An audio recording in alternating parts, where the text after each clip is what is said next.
My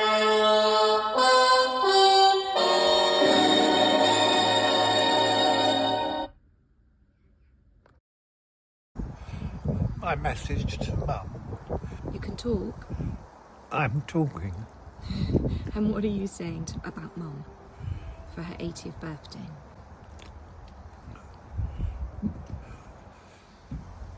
Good for you.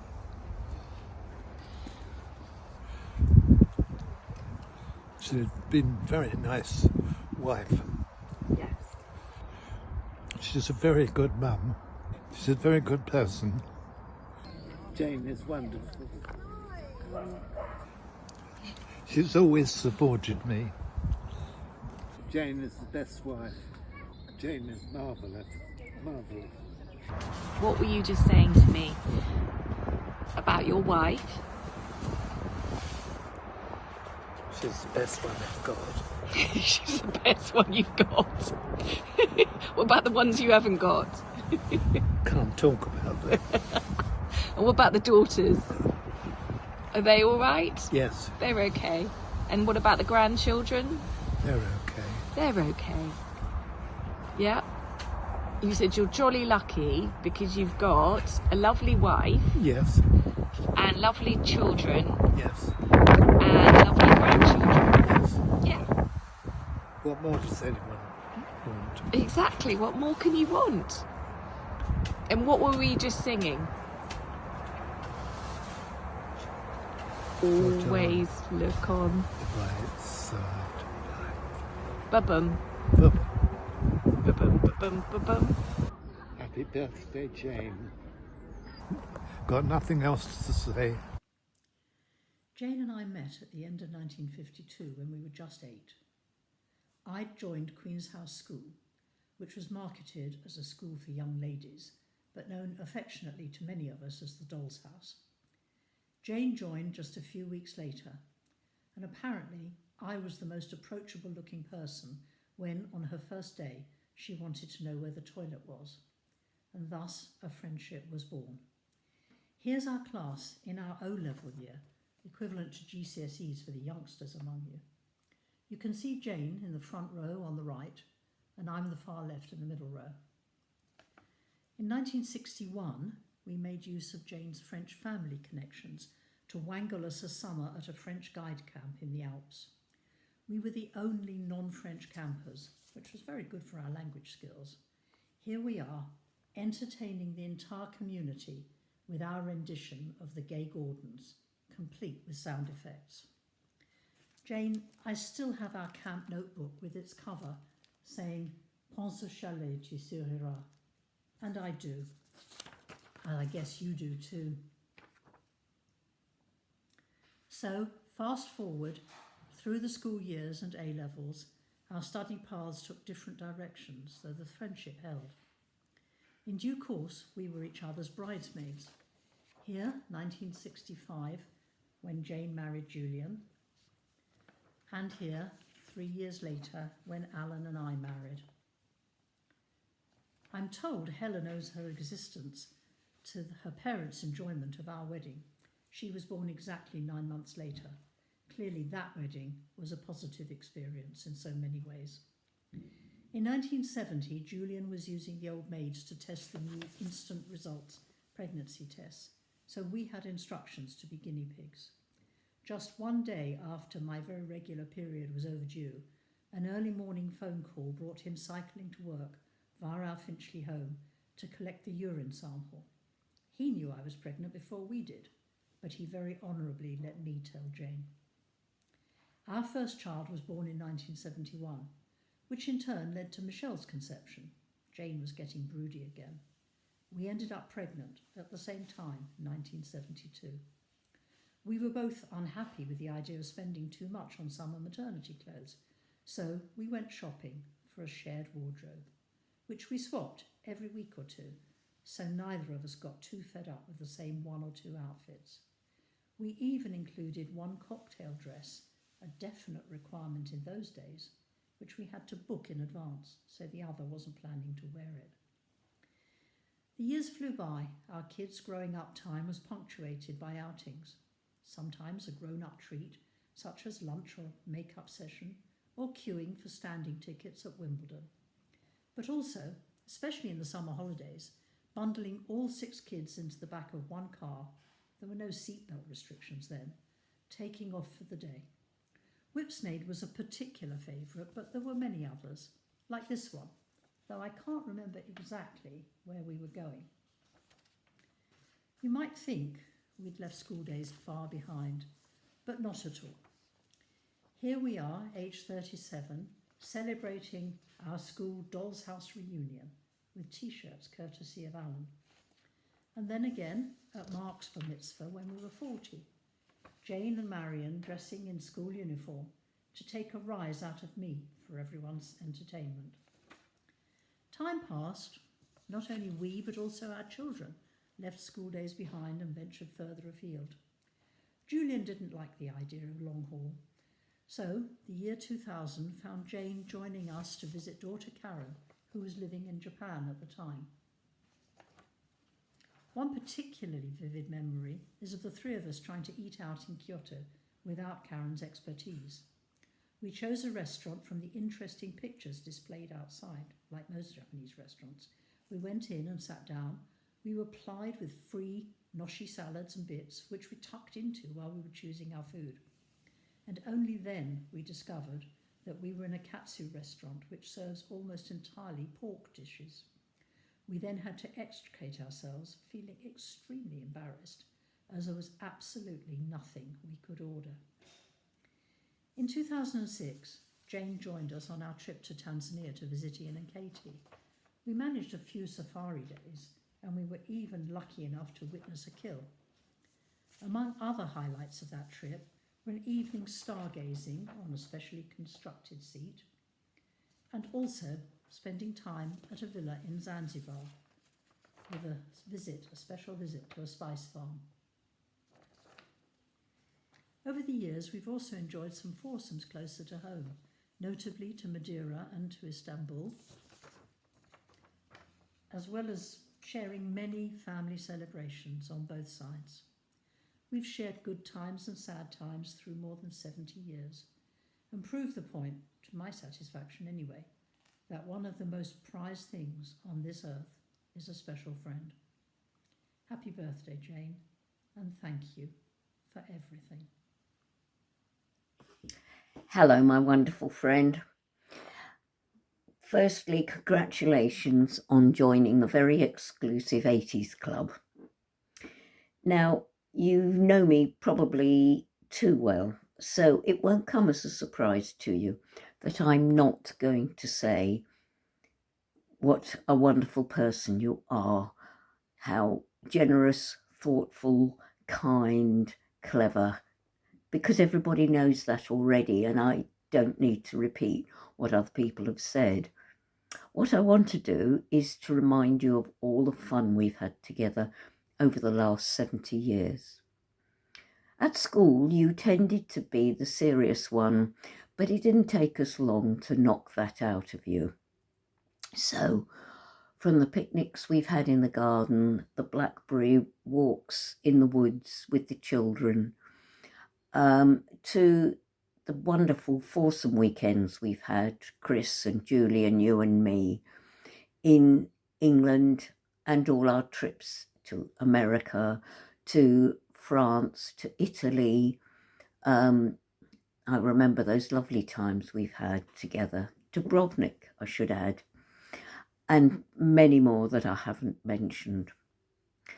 The fun we've had writing the skit about Leslie, you might remember that at one of the kids' bar mitzvahs, I think it was, and all those weddings, bar mitzvahs that you've invited us to and we've partaken in. We've celebrated together so many things. We've giggled together about our husbands and our children. We've danced and sung together. We've listened to concerts, operas and theatres together. We've got lost in walks together. We've drunk too much wine together. Such amazing memories, my dear wonderful friend. and I'm looking forward to lots and lots more. So happy birthday. Thank you for being my special friend for so many years. With much love. Bye. Hi Jane, happy 80th birthday. This story, I'm not sure what date the story is. It's sometime in the 70s, so probably 75, 76. And the story is, we used to spend several times during the year running up and down from London to Poole. Either you came down to us or we went up to you. And one of the stories is, I remember coming to you, obviously the children were very young, and we decided that the children overnight should sleep downstairs, not all of them, I think it was probably Caroline and Helen and Joanna, and you had these beach beds which opened up both ways, and we wedged them, which you lie flat on, and we wedged them with cushions and things underneath so they wouldn't tip either way, and that's when they were supposed to go to sleep.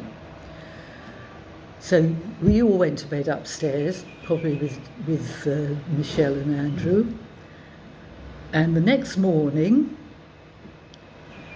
I said to you, Jane, I had a very sleepless night because I must have got up and downstairs about 5 or 6 times.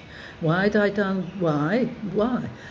Because the girls, obviously they were giggling and larking around a lot, but they kept falling off the beds, and the cushions kept moving, which were wedging the beds, and they kept tipping up and down, and I'd go back to bed, and then it felt like 5 minutes later, or I'd just gone to sleep, and the same thing happened.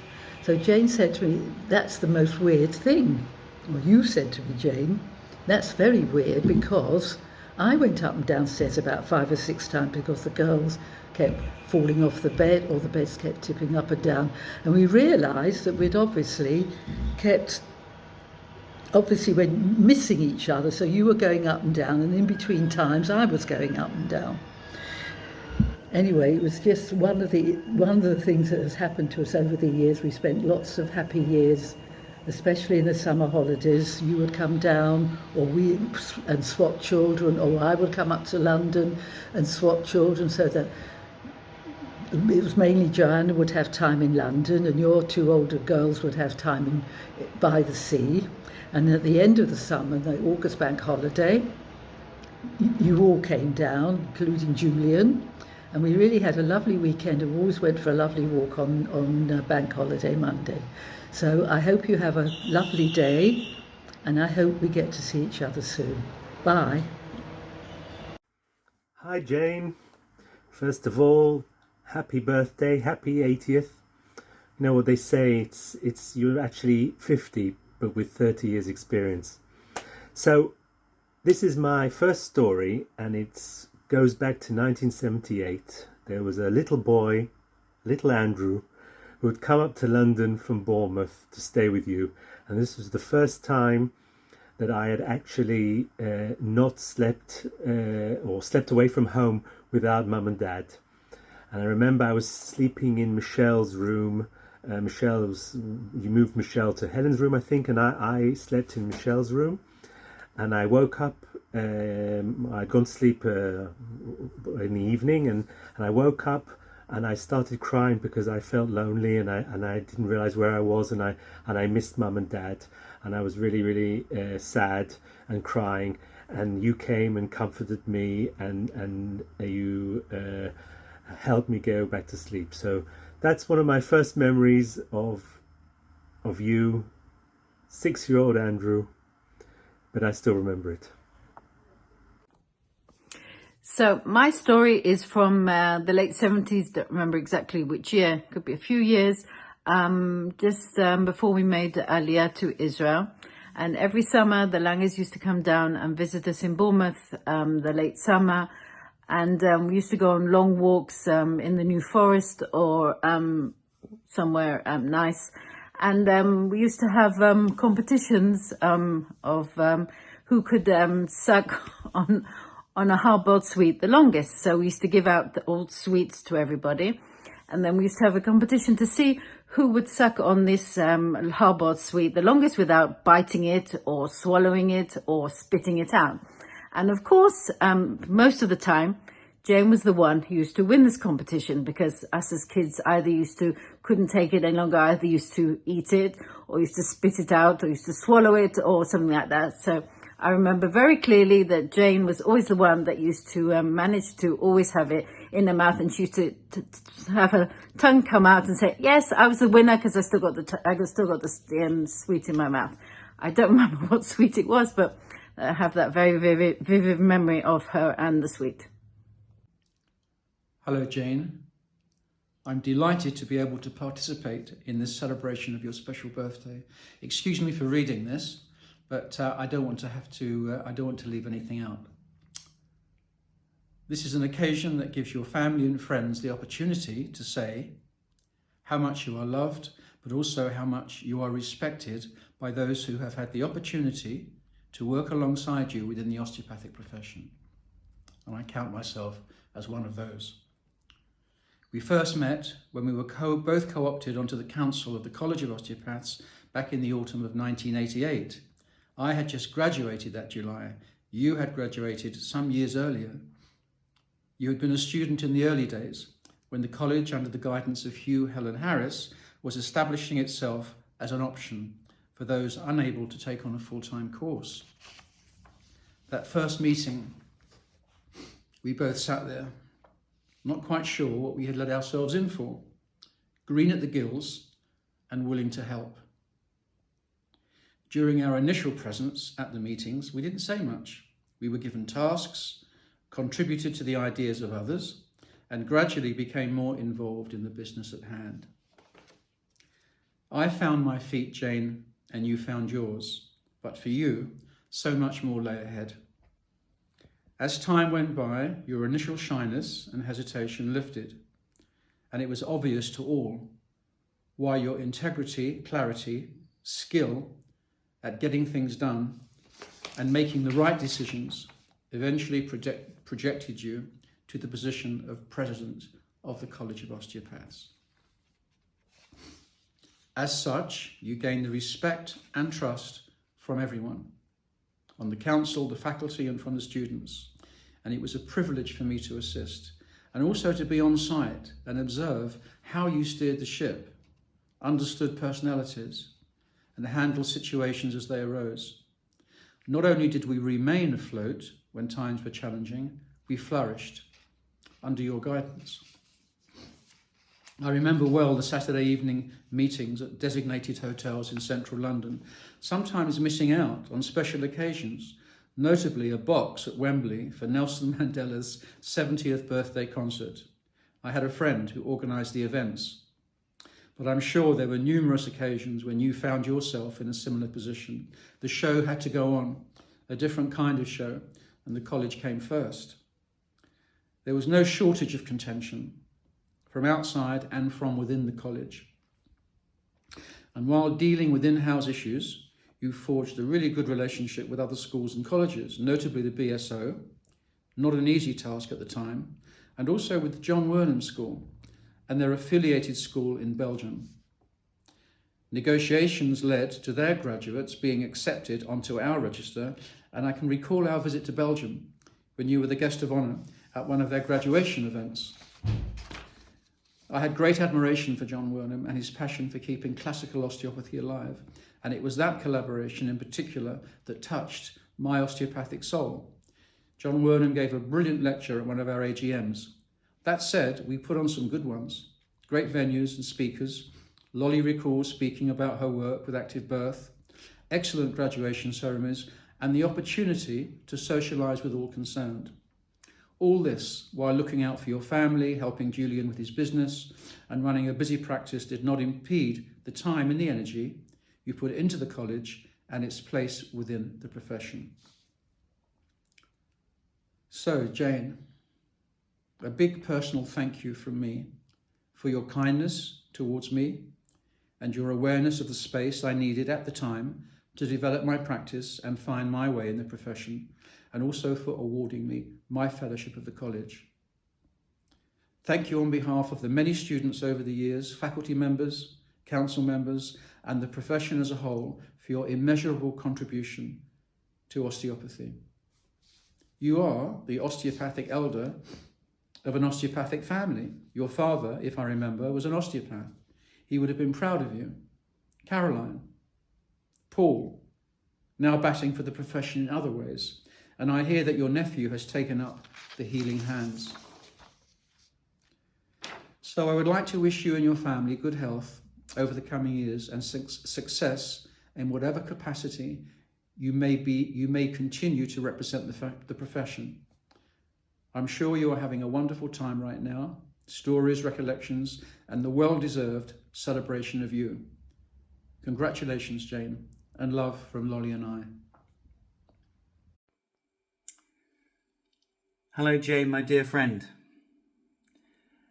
Been far, far too long since we met, but I do feel greatly honoured to be able to send you this message on the occasion of your special birthday. My, where do the years go? It seems incredible to me that it's over 30 years since we were supping champagne, parliamentary champagne no less, in the House of Commons celebrating the passing of the Osteopaths Act. What an incredible achievement that was, and what a fantastic double act we made back in the day. I shall never quite know how you managed to keep all the professional groups together, supporting the campaign, but of course it had much to do with your innate charm, your integrity, your sense of fun, and also your steely determination to make sure that a job worth doing is worth doing properly. You're an extraordinary lady, and it's been an enormous privilege to work with you on a campaign that frankly would never ever have been successful without your help. So I'm dearly, dearly and truly grateful to you. Thank you. I salute you. And I also want to wish you the very, very best of happiness on this special day that you will enjoy with your family and friends, and wish you many, many more birthdays to come. And this comes as ever with my love and a virtual hug only from your these days not quite so ginger friend. Lots of love. See you soon, I hope. Bye. Hello, Jane. Happy 80th. I could tell so many stories. I'm going to tell two sets of stories, or two stories. One about you and my mum, and later on I'll do a separate video about you and me. As far as my mum was concerned, you were amazing. After all her children abandoned her and went to live in Israel, you were with her all the time. She came round to you for tea, I think every Saturday afternoon, and many other times beside. And in particular, when she was sick and she had all these problems, especially with her back, you were always available to her, and you did absolutely everything you could to help her. And one particular story that really sticks out, it's like a famous one. I think it must have been the late 1980s. My mother was, I believe, if I'm not mistaken, in the London clinic, having one of her operations. This was, she had a slip disc and then all sorts of back problems. And this particular operation was a really tricky one. And they operated on Mum, I think it was in the afternoon, and you couldn't be there. But what happened was that after she came out of the operating room, she was unconscious, she went into the recovery, and you got in your car in the evening from Mill Hill, where of course you've been living for the last 250 years or so, and you drove into central London, and you drove to the London clinic, and you got your way into the hospital, legally or illegally, I don't know, and you went into Mum's room and you tickled her feet because you wanted to make sure that the operation hadn't resulted in paralysis. Of course, we know it didn't. One example out of many of my cousin Jane going the extra mile and doing everything and more than everything because she was so full of love for our family. So thank you so much for that. And there's another story coming up later. Hi, Jane. I don't have a specific time for a memory, but I have one that's over the many, many years that I remember you and my mother having tea together. You would come, bring these beautiful teacups, and then you'd ask, and then I would be asked, Pam, please serve the tea. So I had to be sure to have the right mugs and a place for the tea bags. And of course, we had to have a creamer, either this cow or maybe this one.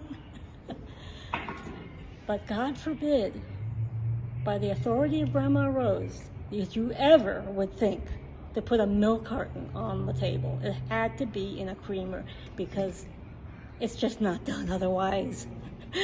Anyway, I hope it's a sunny, beautiful day in England, in London, where you are, and I hope that you will get a chance. Maybe you want to come to visit LA. I would love it. But I hope everything is beautiful for you on this 80th birthday. It's amazing. Later this year, I'm turning another big decade myself. So keep doing what you do, Jane. I love you, and I wish you the best of birthdays and many, many more happy, healthy years. I love you and all the family around you, and all the best. Mwah. Hi Jane, it's me again. Now we've moved forward in time to 1988. I had already moved to Israel, and I'd come over to England to visit. And although I remember this maybe from 1988, but this story follows all through the years. And I remember coming to visit you, and one of the first things you did is you took me to your cabinet under the stairs and opened it and showed me that you knew I was coming, and you had bought me apricot jam, and you opened the fridge and there was red Leicester cheese because you knew how much I loved it, and you prepared the cheese and the jam for me because you knew I loved having apricot jam and red Leicester cheese sandwiches, which was a lovely thought. And all through the years, you had always bought and made sure that you had at home red Leicester cheese, apricot jam for me, which, being vegan now, I do miss sometimes, but that's life. So thank you for those memories. Thank you for those delights that I loved as a kid. And thanks a lot. Go. Dearest Jane, Mazel Tov on this milestone birthday.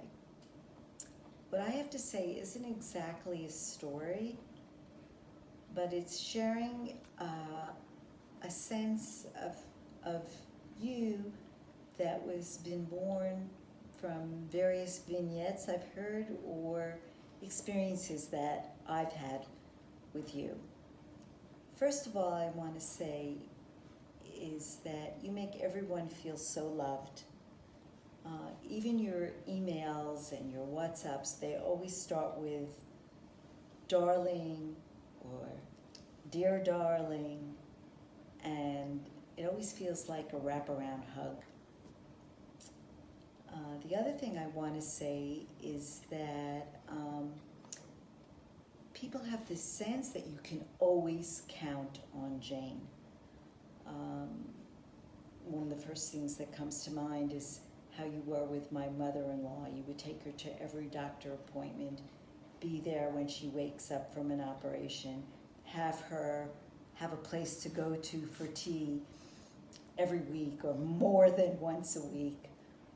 You'd go all around the world to every simcha you could manage to get to, like going to Los Angeles. I think you were there maybe 2 or 3 days to be there in place of Maggie. And if you can't make it to a simcha, you'll send cake and champagne. What else did I want to say? You really know how to share in a simcha. The other thing is that there's this sense that you have so much wisdom and at the same time a heartful understanding of every situation, and you will come up with a practical solution for every situation. Really a sense of just being an incredibly competent and loving person at the same time. want to say that even before I met you, I was told about this amazing cousin Jane. To me, it was like you were a legend. And then after I met you, I knew it was no legend. One of the first stories I was told was that you would make 4-course meals for Julian every night in between doing treatments with a Caroline and Helen at your feet and Michelle in the pram. I think that says it all. You are truly an amazing Jane, and all I can say is may God bestow multiple blessings on you, because you are truly a wonderful, wonderful person. With much love, happy birthday. Happy 80th birthday, Auntie Jane. Happy birthday. And we were thinking of memories. And for me, when I think about you, I always start by thinking about my mom, and having grown up with you two so close, and you always feeling like such a mothering character to me, as much as my number one mom. And we always feel at home whenever we're near you. And so one of the stories that we were thinking about was how hard you work to take care of everybody. And so Teresa is going to recount. Well, I think it must have been when we were in London for Helen's wedding, I think, when we were going to have dinner, I think, at your place, and we went to Marks and Spencer's and got a bunch of frozen food, thinking it'll be easy, just, cook all the stuff, put all the stuff in the oven. But unfortunately, all the different foods that people picked required different settings, different times, and it turned out to be much more complicated than anybody anticipated. But you were good-spirited and just managed it all like you do so many things. Yeah. So we appreciated it. Yeah. And we appreciate you for doing all the things you do to take care of this whole family. Yes. So, happy birthday, and we'll look forward to celebrating with you as soon as we can be together in the same place again. Love you. Love you. Bye, Bye. everybody. Okay. Story number 2. Actually, there's 2 stories here, and they both relate to me and to the many, many times that I stayed at Jane's house. In particular, I remember back in the going back now to the 1970s, when I was in Israel. I was having a hard time, and I came to England in 1978, and I stayed at your house for I think quite a long time, and then you were great help in encouraging me to hang on in there and stay in Israel. But anyway, the 2 stories I want to tell are more recent. When I came back to Israel in 1994, I went on a lot of computer projects in all various parts of America and Europe. And if I was stopping off in England, then once again I would usually stay with Jane and Julian, and I was always very well treated, and I was given the best bed. I was given I think it was in Helen's bedroom, and they let me listen to music all the hours of the day and night. And one particular occasion I remember, I'm afraid that Jane crossed the line. I woke up one morning being prepared to fly off to wherever it was, Dublin or United States or whatever. And Jane was standing by my bed with a tray. She had brought me breakfast in bed.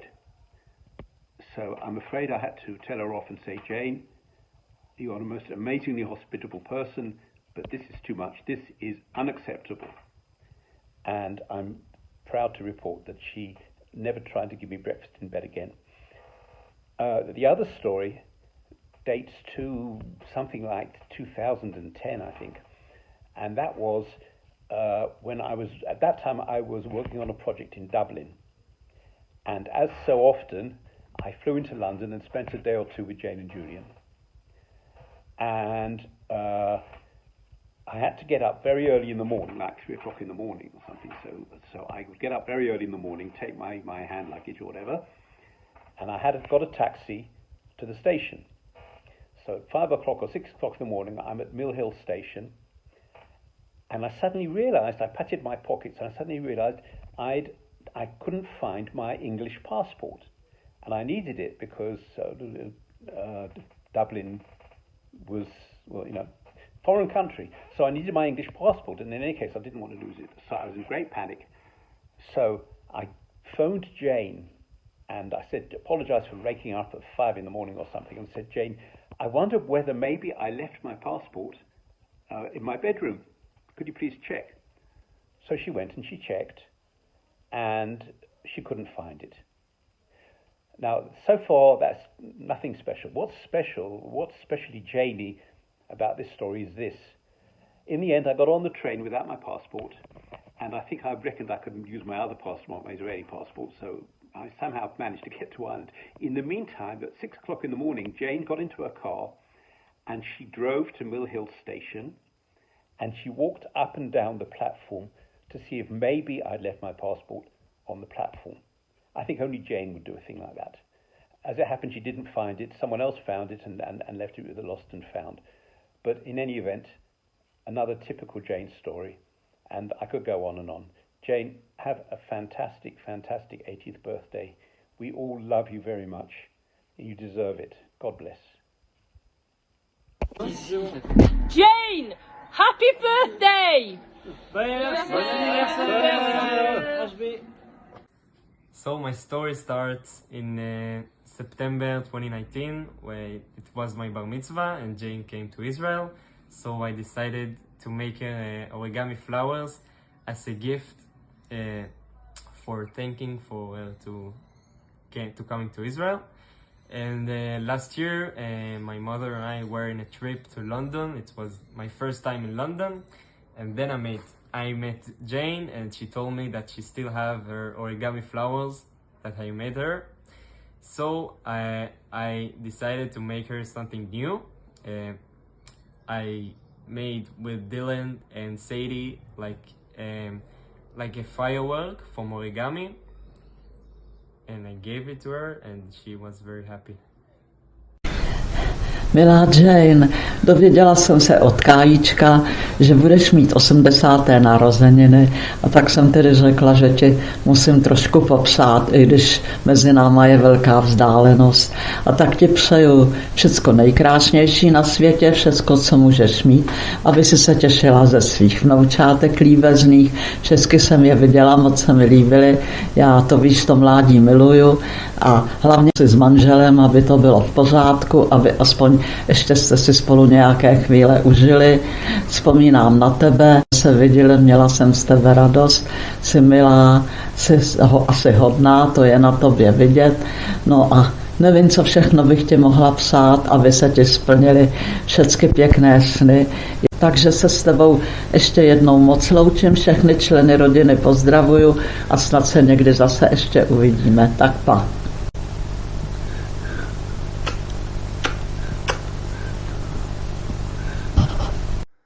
Yes, hi Jane, it's me again. Now we're in 2022, more modern times. This was a couple of years ago, and I'd been visiting England on business, and I came round to see you all, and we were sitting in the living room, and then suddenly you came up with an idea, remembering how much Andrew loved his makings, and you brought out a bread bin for me to build, which was lovely. And I was sitting on the floor with a screwdriver, doing the things I like, making, mending, building, and I made the bread bin for you, which was, even at 50, was a lovely thought. I didn't think that after so many years I'd be still doing that, but it took me back to my childhood, sitting on the carpet on the floor with a screwdriver building. And I hope you're still using it. I hope it's still together and hasn't fallen apart yet.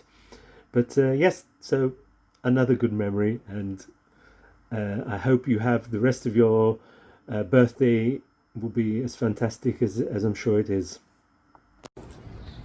Hi Jane, I'm very excited to wish you a extremely happy 80th birthday.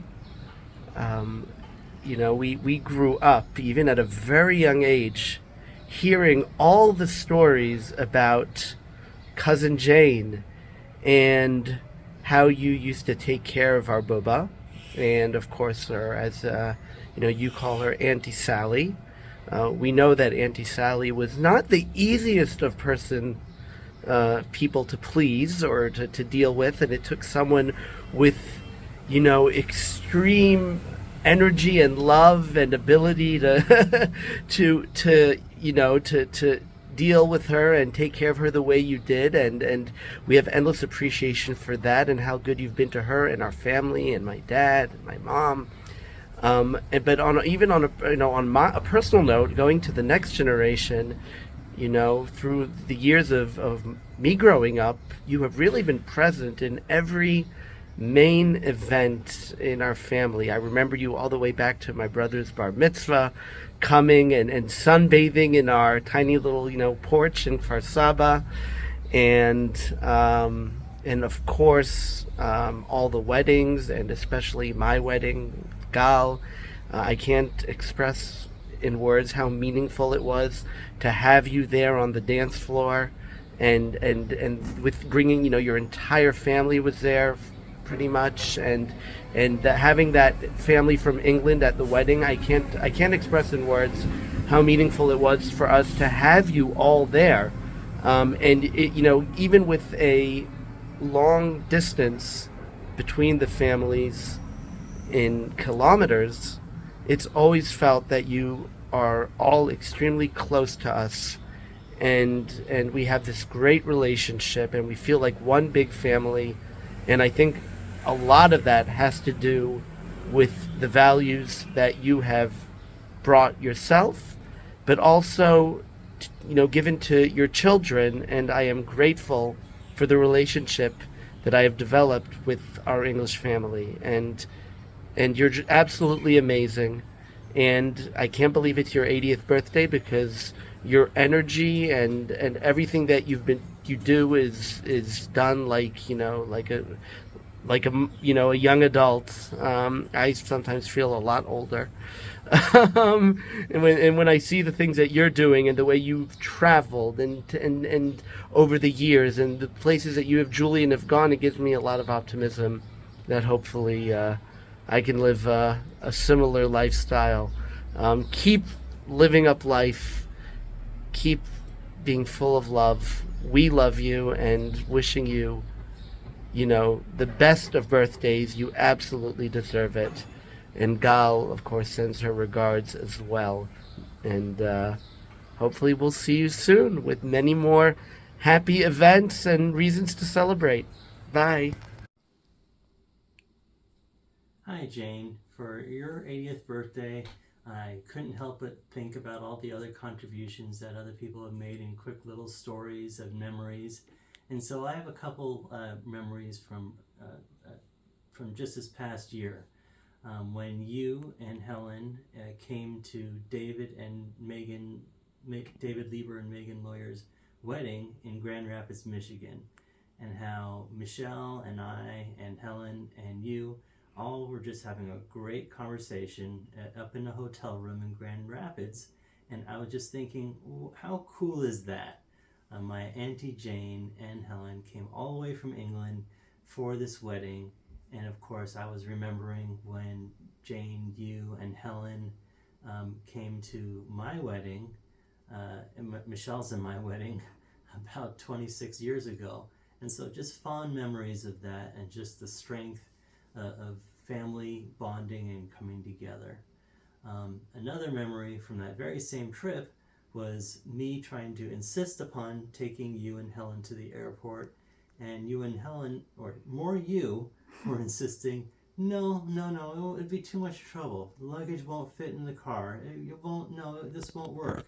And how I kept persisting on asking you until you finally relented.